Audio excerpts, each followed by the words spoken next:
Plus 10x আছে, দুটোর মধ্যে কমন যাচ্ছে 5। এটা যদি 5 যদি কমন যায় 1 প্লাস এখানে 2x হয়ে যাবে। 2 নম্বর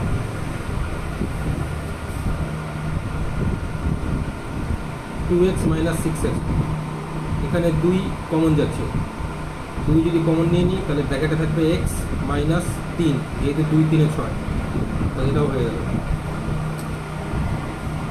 3 নম্বর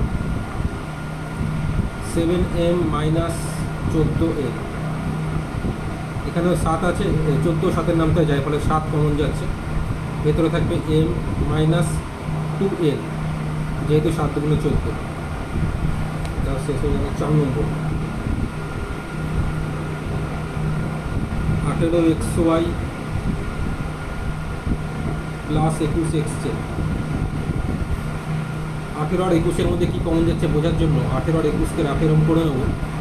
তো 18 যায় 3 দিয়ে, 3 6 18, 3 7 21, তাহলে কমন যাচ্ছে 3 কমন যাচ্ছে, আর এখানেও এক্স আছে, এখানেও এক্স আছে, এক্সও কমন যাচ্ছে, তাহলে 3x যদি কমন যায়, এখানে 3 6 18 লিখেছিলাম, তার মানে এখানটা 6 লিখবো আর y লিখবো, আর 3 7 21 করেছিলাম, এখানে 7 লিখবো, x তো কমন চলে গেছে, তাহলে z থাকবে। 5 নম্বর 4xy প্লাস 6yz, এখানে 4 আর 6-এর মধ্যে কী কমন যাচ্ছে বোঝার জন্য রাফেরম করে নেব।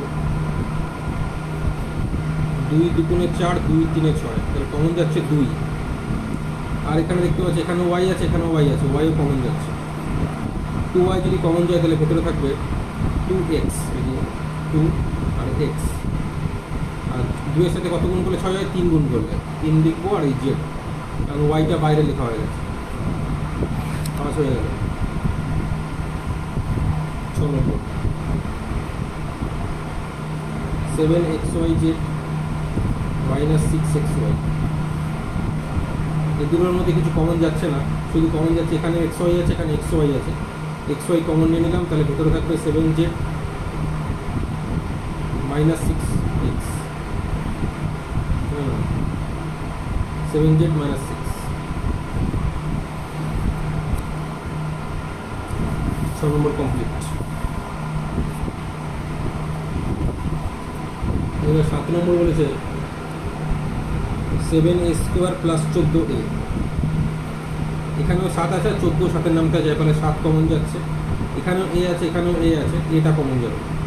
এবার স্কোয়ারের একটাই বাইরে, একটাই ভিতরে, সাথে সাথে কত গুণ করলে 14 হয়, 2 গুণ করলে, এটা অলরেডি বাইরে লেখা হয়ে গেছে, লেখার দরকার হয়ে গেল।